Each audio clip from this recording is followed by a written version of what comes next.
അക്രമവും കൊള്ളിവെപ്പും അരങ്ങേറിയ താനൂർ തീരദേശത്തെ കുടുംബങ്ങൾ തങ്ങളുടെ പരാതികൾ ബോധിപ്പിക്കാൻ തിരൂരിലെ മാധ്യമപ്രവർത്തകർക്ക് മുന്നിലെത്തി. രാഷ്ട്രീയ പാർട്ടി നേതാക്കളെയും പോലീസിനെയും രൂക്ഷമായി വിമർശിക്കുകയായിരുന്നു അവർ.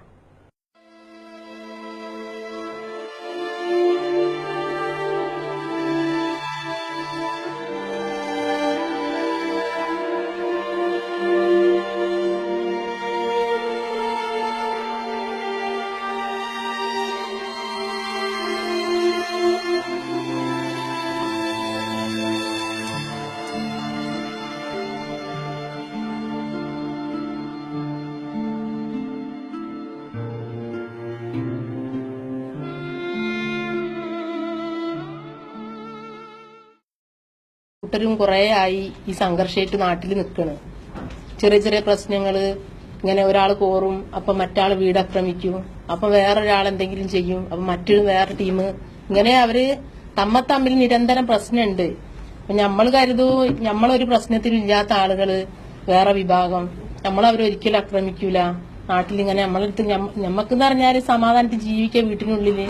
അവര് ചെറിയ ചെറിയ പ്രശ്നങ്ങൾ ഇങ്ങനെ ഉണ്ടാക്കും. അപ്പൊ നമ്മൾ കരുതും ഇവിടെ പോലീസ് ഉണ്ട്, നമുക്ക് സുരക്ഷ ഉണ്ട്. ആ ഒരു സുരക്ഷയിലാണ് നമ്മൾ ഇതുവരെ വീട്ടിനുള്ളിൽ കഴിഞ്ഞത്. ഈ വീട്ടിൽ അവർ അതിക്രമിച്ച് കയറുന്ന ആ നിമിഷം വരെ ആ ഒരു അവസ്ഥയിലാണ് ഉള്ളത്. നമ്മൾ വീട് പൊളിക്കണ കുത്തി തുറക്കാൻ ശ്രമിക്കുമ്പോഴൊക്കെ പറയും നമ്മൾ ആണുങ്ങള് ഇല്ല, നമ്മളൊന്നും ചെയ്യൂല, അവര് വീട് പൊളിച്ചിട്ട് ഭീതി ഉണ്ടാക്കണം, അവരെ പേടിപ്പിക്കാൻ, അവരെ രണ്ടു കൂട്ടരെയും പേടിപ്പിക്കാണ്. നമുക്കിപ്പോ ഇതിന്ന് ഈ അനുഭവം എന്താ അറിയുള്ളത്, ഈ രണ്ട് ടീമിന് ഇവിടുന്ന് ഇതിൽ രണ്ടിലുണ്ട് ഗുണ്ടകള്. ഇവർ ഈ ഗുണ്ടകളെ വെച്ചിട്ട് പൈസ കൊടുത്തിട്ട് അവരെ ഈ മദ്യം വാങ്ങിക്കൊടുത്ത് അവരെ വെച്ച് പൊറപ്പിക്കാണ് ഇവിടെ. ആ രണ്ട് ടീമിന് ഈ നാട്ടിൽ നിന്ന് തുടച്ച് നീക്കിയല്ലാതെ ഇതിലുള്ള അവരെ മൊത്തത്തിൽ നമ്മൾ പറയല്ല, ഇതിനായിട്ട് ഇവര് വളർത്തണ കുട്ടികളുണ്ട്. ആ കുട്ടികൾ ഈ നാട്ടിൽ നിന്ന് തുടച്ച് മാറ്റിയല്ലാതെ നമുക്ക് ഇവിടെ ഇനി ജീവിക്കാൻ സമാധാനം ഉണ്ടാവില്ല. താനൂർ ആൽബസാർ ചാപ്പപ്പടി ഒട്ടുമുറം മേഖലയിൽ അക്രമികൾ തകർത്ത വീടുകളിലെ 15ഓളം വരുന്ന സ്ത്രീകൾ കുഞ്ഞുങ്ങളുമായാണ് മാധ്യമപ്രവർത്തകർക്ക് മുമ്പിലെത്തിയത്. തങ്ങൾക്ക് നേരിടേണ്ടി വന്ന ദുരനുഭവങ്ങൾ ഇവർ മാധ്യമപ്രവർത്തകരെ അറിയിച്ചു. എന്തായിരിക്കണം അപ്പൊ പെണ്ണുങ്ങളെല്ലാരും ചെയ്തു വെച്ച പെണ്ണുങ്ങളും ഈ ചെയ്യുന്ന ഭാഗത്തേക്കും പോലീസുകാർ പോവാതെ നിരപരാധിയായി കിടക്കുന്ന ആൾക്കാരെല്ലാം വീട്ടിന്റെ ഉള്ളിൽ നിന്ന് പിടിച്ചു കൊണ്ടുപോകണം. ഇപ്പോഴും എനിക്ക് ഇവിടെ മനസമാധാനത്തിൽ ഇരിക്കാൻ എനിക്ക് പറ്റണില്ല. എന്താണെന്ന് വെച്ചാൽ എന്റെ വീട്ടിൽ ഇപ്പോഴും ഉണ്ട് പ്രായപൂർത്തിയായ 2 പെൺകുട്ടികളും ഉണ്ട്, ഒരു ചെറിയ കുട്ടിയുണ്ട്. സ്ത്രീകളും പോലീസിനെതിരെ വലിയ തോതിലുള്ള പരാതികളാണ് ഉന്നയിച്ചത്.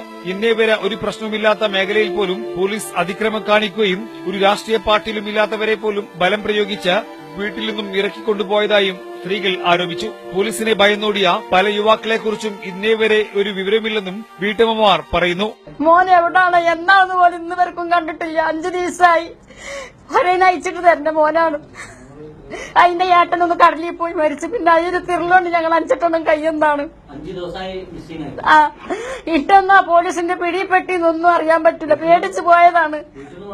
അല്ല, ഈ സംഭവം കഴിഞ്ഞിട്ട് പോയതാണ് പേടിച്ച്. എവിടെ കാണുന്നൊന്നും അറിയൂല.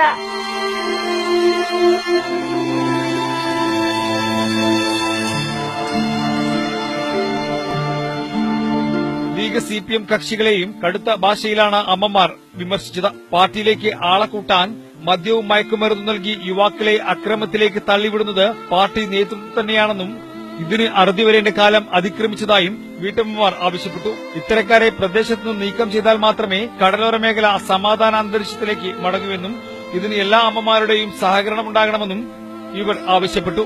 പോലീസ് തകർത്ത വീടുകളും വാഹനങ്ങളും പൂർവ്വസ്ഥിതിയിലാക്കാൻ സർക്കാർ അടിയന്തര നടപടി കൈക്കൊള്ളണമെന്നാണ് ഈ ഹതഭാഗ്യരായ അമ്മമാരുടെ ഏക ആവശ്യം. Saleem Thanneerchal, news bureau, Tanur.